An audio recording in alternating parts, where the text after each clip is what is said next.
This house and my husband's $80 million estate will be inherited by Maine. Since we are childless, everything belongs to me. I'm Emma, a 45-year-old part-time employee, and my sister-in-law talks with such pride. My spouse and I are parents to two high school-age sons, a sophomore and a senior. This year, my oldest son is sitting for the college admission exam. He has been studying hard with the goal of becoming a lawyer. Since he was a young child, he has aspired to become a lawyer, perhaps because of my older brother Oliver. A few years ago, my brother, who practices law, opened a practice and even employed a few other attorneys. Having watched my brother do this as a child, my oldest son enjoyed to study and excelled in school, even in elementary school. My brother was thrilled and supportive when he learned that my oldest son wanted to practice law. Every time they met, my oldest son would say to my brother, "I'll be a lawyer like you, uncle." "Hurry up and become a lawyer and follow in my footsteps," my brother said with a laugh. My brother, who was married but childless, frequently paid us a visit. He delighted in playing and spoiling my sons. The wife of my brother was 10 years younger than him. We never really spoke to her because she was a challenging woman who never came to our house, not because she was strange. My brother and I lost our parents when we were young, so he took their place while I was getting married. Additionally, he got married after I did. Knowing that my brother intended to wed a young woman brought relief to my spouse and me. But I was somewhat aback by how sullen she appeared when we finally met his fiancée. She was getting married to my brother, so we were expecting joy, but instead, she gave us a sullen look. In front of my brother and his fiancée, I remarked, "You two are great together." But when I got home and was by myself with my spouse, I revealed my actual views. I wanted to know why she looked so upset. My husband seemed to concur with me after the marriage was consummated, saying in a worried tone, she wasn't a particularly pleasant bride. But there is no way to avoid it. Why are we concerned? My brother with his fiancée, who was 10 years younger than him. My brother purchased a home shortly before they were married, so my husband and I took our kids to celebrate by going to see them. As one might expect from a law business owner like my brother, the house was stunning and left me in awe. However, my sister-in-law was not present. Thus, in jest, my spouse asked my brother, "Has your wife left you already?" Even though my husband was clearly kidding, my brother's severe demeanor made my husband and I uneasy. My brother claims that my sister-in-law always goes back to her parents' place when something is going on. She was staying over to celebrate her mother's birthday today. My spouse's shoulders drooped, as if he had made a poor joke. My brother abruptly asked us, "Can I adopt one of your children if I ever can't have children?" while maintaining a straight face.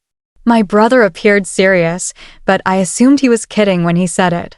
My husband laughed and said, "We don't know what the future holds, so let's discuss it when it happens, okay?" Even though I was unable to respond to his surprise offer. "You are free to adopt any of our children if you are comfortable with them." Although my husband seemed to ignore it and not take it seriously, I was worried about the adoption and, more significantly, the lack of harmony between my brother and his wife. I was worried, but I didn't have the right to step in because it was their problem. After that, when we visited my brother's house or he came over to our house, it was always just him. My sister-in-law never showed up. My brother also never mentioned her, so I avoided asking him about her. They had been married for more than 10 years, and I had almost forgotten about her existence. This year, my eldest son was accepted into his dream law school. My brother brought up adoption again when he came to our house to celebrate. Like I said before, "Would you allow me to adopt either of your kids?" he asked. My brother and his wife were unable to have children, and so he asked the question once more. They had just gotten married the last time we discussed it, so there was no sense of hurry. But this time, my brother seemed serious. Nonetheless, my husband appeared to take it lightly and responded quickly, "Would you prefer to have our eldest son since he aspires to be a lawyer?" My husband said it so simply, but I was cautious because it is a major life-changing decision for our sons. Though they are going to be adopted, they would be with my brother, It is their uncle, so my sons would be fine. But I was worried about my sister-in-law. I was concerned that she would mistreat my sons, who were not her biological children. So I asked my brother, "Is your wife in favor of adopting?" My brother replied with a sour smile, "Don't worry about her. We've already discussed it." I was relieved to hear that they had already discussed it, but I couldn't make up my mind right away. So I decided to discuss it with my two sons and then make a decision. They are already in high school, so I wanted them to make their own decisions. We didn't go any further that day, but a few days later, I got a call from my brother's lawyer's office. They said he had collapsed. I rushed to the hospital. I found the staff from the law firm waiting for him with worried expressions. My brother had a stroke at work and was rendered unconscious. After I arrived, the law firm staff left. They also said that they couldn't reach my sister-in-law. I called the landline, but she didn't answer, and I didn't have her cell phone number. My husband and my second son later arrived, but I still couldn't reach my sister-in-law. My second son eventually discovered a smartphone among my brother's belongings. We unlocked it and began looking for her number. She answered angrily when I called using that phone. "I told you not to call again. I will sue you." I began to speak while she was yelling in a terrible tone. "It's Emma, Oliver's sister." My brother passed out and was taken to the hospital. Then she started talking gently when she realized it was me on the phone. "I'm so sorry. I thought it was Oliver. You said he collapsed." I told her about my brother's condition and which hospital he was taken to, but she responded happily, "I can't go to the hospital right now because I have things to do. But please notify me as soon as you hear anything." She then hung up the phone. I wondered if she had more important things to do, even now that her husband was sick. Now that we knew my sister-in-law couldn't be any help, we decided to take care of my brother. Since my oldest son had finished his university entrance exams and was relaxing at home most of the time, he visited my brother every day on my behalf. My brother never regained consciousness and remained in critical condition, but my sister-in-law never called nor visited the hospital. About a week after my brother was hospitalized, I called my sister-in-law again. She answered the phone quickly and gleefully. "What's the matter? Did he die?" I wanted to yell at her for being so rude, but I responded quietly, "He is still alive. Why don't you visit the hospital?" She retorted as if to irritate me while I held back my rage. "I'm not a doctor, nor am I a spiritual healer. There's nothing I can do for his recovery." I became even more enraged by her demeanor, so I hung up the phone. I began to suspect that my brother wanted to adopt one of my sons because he had given up on having children with his wife. I think they weren't getting along. When my brother's marriage was finalized, I asked him how they met, and he said they met through a marriage counseling agency. Maybe my sister-in-law married him because he was a lawyer and she wanted to have a good life. This thought enraged me even more. But when I mentioned it to my husband, he said something even crueler. If Oliver dies in this situation, his wife will inherit the entire estate since they don't have any children. So my brother came to celebrate my eldest son the other day and spoke to us about adoption. Maybe it was because he was thinking about his inheritance. I wish I could have decided at that time, but there was nothing I could do. After my brother left that day, I casually mentioned it to my two sons. My second son told me that he would be happy to be adopted, unlike my oldest son. My second son has no goals at the moment. He appears to believe that if he is adopted by Oliver, he will have an easy life. I expected the first son, who looks up to his brother, to want to be adopted as well, but the answer surprised me. "I don't want to be adopted because, as the eldest son, I will take care of you, Mom and Dad," he said. I was overjoyed, but I also knew that my eldest son, who aspired to be a lawyer, was the right one to be adopted by. I was disappointed that I can't complete the adoption process on behalf of my unconscious brother. I do not want my brother's inheritance, but I also do not want to give even a penny of his property to my sister-in-law, who appears to be awaiting his death. I could only hope for my brother's recovery, but he never recovered. My brother passed away a few days later, and I had no choice but to contact my sister-in-law. My brother recently passed away. Can we do a funeral? My sister-in-law, who had been waiting for the news of my brother's death, responded cheerfully, "Everything is up to you. Please do not appoint me as a pallbearer. I don't want to deal with any formalities." When I was about to lose it, she quickly hung up the phone.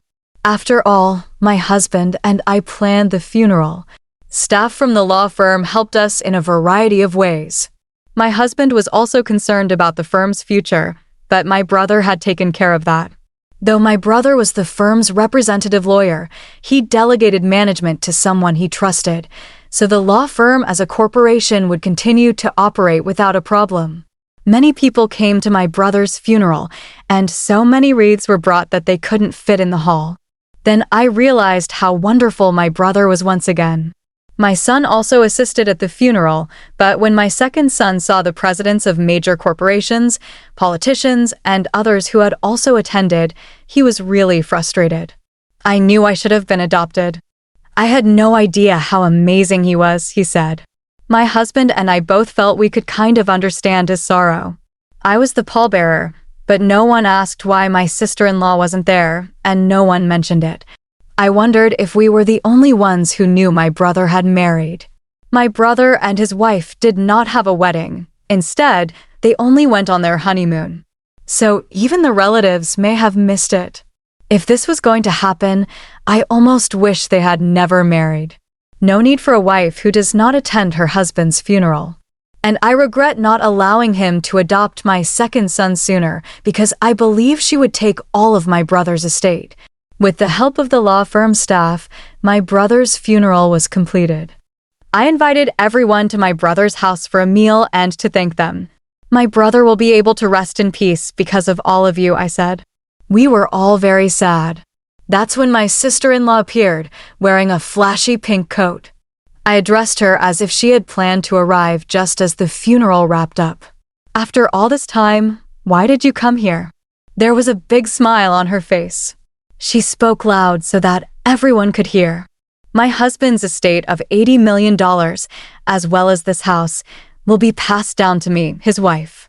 We don't have any children, so everything is mine. For some reason, when she said it triumphantly, my brother's subordinates broke out laughing. We looked at them confused, unsure why they were laughing. My sister-in-law glared and yelled at them, "What exactly are you laughing about? You're so impolite." While smirking, one of the lawyers responded, "We know that you're officially divorced. We all knew the result of your divorce settlement the day before he collapsed." When I first heard this fact, I exclaimed, "What? You were divorced?"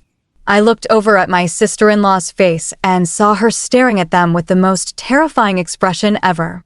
When she clenched her teeth, the other lawyer started talking. "I also heard that you were charged alimony in conjunction with your divorce because your affair caused the divorce. It is inevitable." My sister-in-law yelled, glaring at the lawyer who said it. "I'm not required to pay alimony, am I? I no longer have anyone to pay." She spoke mockingly, but there was no way she could compete with the legal expert, and she was quickly retorted. "The right to alimony will also be inherited, so you will have to pay it to Emma. She's the inheritor." Then I realized for the first time that I was my brother's sole inheritor, if their divorce was finalized and our parents are gone. So I'm all that's left. She seemed to realize this too, and looked at me with a horrified expression, causing me to step back. But she seemed unconvinced and began yelling once more, "Don't I get half of the estate now that the divorce is settled?" A dismayed-looking lawyer responded, "Didn't Oliver give you money when the divorce was finalized?"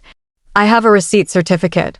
He also purchased a house before the marriage, so it is not the subject of property division."